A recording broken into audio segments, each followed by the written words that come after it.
Well, hello and welcome back to the workshop, where today we're joined by Jack from Rails of Sheffield for a very special brand new product announcement. So Jack, what have you got for us?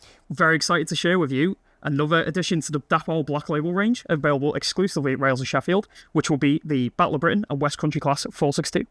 Amazing. So this is going to be a great addition to the Black Label collection. Like I said, it's available exclusively through Rails of Sheffield. Yeah. The Black Label A4s are just about to touch down at the very end of May, beginning of June. And this is going to be a really good move on from that, isn't it? I think so. Obviously, the A4 project was initially launched back in 2016, and bringing that through with quite a few new upgrades to bring it up to modern standards, really. But the Black Label range has always sort of stood for your sort of premium express engines and sort of quite iconic locomotives in the collection. So the next logical step really was another Bulleid, because it's been quite some time since there's been a newly tooled model. Yeah, it was the early 2000s the last time we saw a brand new version of the West Country or Battle of Britain in double O gauge. But I mean, we'll come to the details of the model in a moment. But this is a world away from what's currently being produced. And also, like you were saying, actually, there's a lot of upgrades in a Black Label model versus what we get as a standard loco, isn't it? That's it, yeah. So, I mean, with Black Label, it's designed to be the absolute top-end premium of whatever we can get in there, we're going to pour in it, basically. So, fully die-cast construction, DCC sound and smoke features. We've got an incredible lighting setup that you can use as well, which I'm sure we'll go into a lot of detail about as we go on. Definitely. So the actual construction of the model is different as well, isn't it? Because we're not just talking about, we're traditionally quite used to injection molded plastic for bodies and things, but there's a whole different array of materials in this, isn't there? Yeah, absolutely. I mean, there's obviously going to be some small plastic parts here, but as you'll be able to see from some of the close-ups, like the entire body of the locomotive and the tender is all die-cast. Some of the detail parts are still plastic, but then you've got etched metal ladders, head code discs, lamp irons, things like that. You've even got, there's a rubber piece between the cab and the tender for that kind of signature cab surround that you have on the Bulleid locomotives. But there is, compared to a lot of locomotives you normally see, there is a significant amount of metal in there, which also leads to a quite significant weight as well for really good performance, which is another aspect of the Black Label models, which is set to astound, really. I know Dapol's had a lot of emphasis about the way it's making wheels now for racer models. Is that the same here with the Bulleid locos, about the proper profiles? Absolutely, 100%. I mean, the Bulleid locomotives have always had a very characterful and iconic look to the wheels, and that's something we completely had to capture here, because it wouldn't be a Battle of Britain or a West Country without those signature wheels, would it? So they're fully modelled there in die-cast, as you'll be able to see. And as you'd expect, they're sort of RP25 wheel profile, and they should be suitable for fine scale layouts as well. Yeah. Fantastic. And then actually in terms of the body, then, so even though it's die-cast, there are actually variations available on the tooling, aren't there? Yes, there's quite a lot, to be honest, to go through. I mean, some of the major things to look at are, there's, I believe, 3 different cab styles that we're going for. There's the cut-down and the standard style tenders there. You've got different front-end styles. There's different steps, different ladder types. There's pretty much every detail that conceivably could be put into a Bulleid is there. A lot with these, aren't they? So they're a big class of 110 locos and a long lifespan as well. So lots of changes during their career, weren't there? So yes. So is that something that Dapol does all that work on these projects, or is Rails involved in that kind of research and development? We have a little bit of involvement with that side of things. We tend to leave it up to the manufacturer, really. Wherever we do an exclusive, we're there to help, but generally we tend to leave it up to the manufacturers of these ones. But Dapol have put so much work into this already that we pretty much saw it and went, yes, green light out, let's do this.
with body tooling variations, I've got plenty of livery choices on this as well. Absolutely. So in the first run of these, we're going to be offering 8 different variations, which is covering the full gamut of the full lifespan of the locomotive, from like your early southern malachite green days right through to the end of BR steam. And we've even got a preserved example in there. Some of the highlights, there's quite a few popular names and numbers in there for people to go for. So you've got Fighter Command in SR malachite green. You've got 229 Squadron in BR green. Winston Churchill in BR green as well. And then a preserved example that we're offering is going to be Blackmore Vale in SR malachite green. So quite a few nice names there for people to go for, I think. Definitely lots to look forward to. So another part of the Black Label logo is it's not just about how good they look on the outside, it's about the features that are inside as well. Can you talk us through some of the features that are built into this logo? Yeah, so like you say, Black Label locomotives, they need to really have something to stand them apart from everything else on the market, really. One of the standout features on this, which I believe is a bit of a first for a 00 gauge steam locomotive especially, is that it's got a full lighting suite present on there, which has actually got 15 different options. Which obviously with the Battle of Britons and the West Country classes, they were quite revolutionary and unique for the time in that they'd have the electric lighting available at the front, which was for signallers to see the destination of the train on the front there with the head code discs, especially at night. And with this, we've actually covered every possible type of route destination with the lighting. So there's 15 different modes, and one of those is actually user configurable. So if you want to come up with your own sort of destination or something completely different, the option is there for you, basically. So we're quite excited to see that going, and you can see a little bit of that in action with the sample here. Yeah. But otherwise, there is a lot of other features here. So you've got obviously full DCC sound pre-fitted, which has got a custom project in there and a custom decoder. Which even works on analog too, so you get chuff sounds on analog, and then if you're on a DCC layout, you can take advantage of a huge range of different sound effects on there as well. There's twin speakers on board, so it's pretty loud as well, which I'm sure you can attest to that there. And as well, we've also got a flickering firebox effect, which is also synced up with the sounds too, so it comes on and off at accurate times, and there's different gradients of lighting that come through there as well. And one of the other main features of a Black Label locomotive is to have fully working steam as well. So there is a smoke generator fitted within the chimney. All you need is a few drops of DAP oil to go in the top, to set it going, and off it goes, and it's got a really convincing effect. Unfortunately, you can't see that on this sample as it is. This is quite a very early sample here, so some of the features aren't fully working. That's going to be developed down the line, but rest assured, it'll work just as well as the new A4s. Do you think? Yeah, I was going to say, you can see how well the smoke works on the A4s in our separate video about those as well.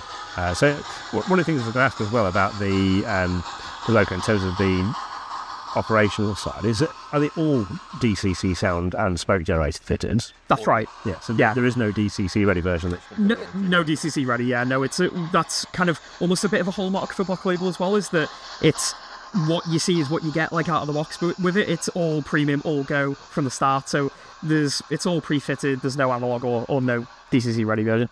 So now we come down to the really important question, Jack, which is how much they're going to cost and when can we buy one? So these are available to pre-order right now for £399 each. Obviously, that comes pre-fitted, as we've mentioned already, with DCC sound, smoke, and all the other top features that you can expect. And these are in development now, and we expect to have them in the shops by the end of 2026. Fantastic. Well, we're really looking forward to seeing the next steps of this development and seeing the next samples come through with all the working smoke and obviously livery samples as well. It'd be great to see this in full colour. Thank you for joining us today, Jack. It's been great to have a look at the Black Label A4. Thank you as well for watching at home. And don't forget, you can read more about the Dapol Black Label and Rails of Sheffield exclusive Battle of Britain and West Country on Keymod World, and you can place your pre-orders online at railsofsheffield.com. Thank you again for watching. We'll see you next time.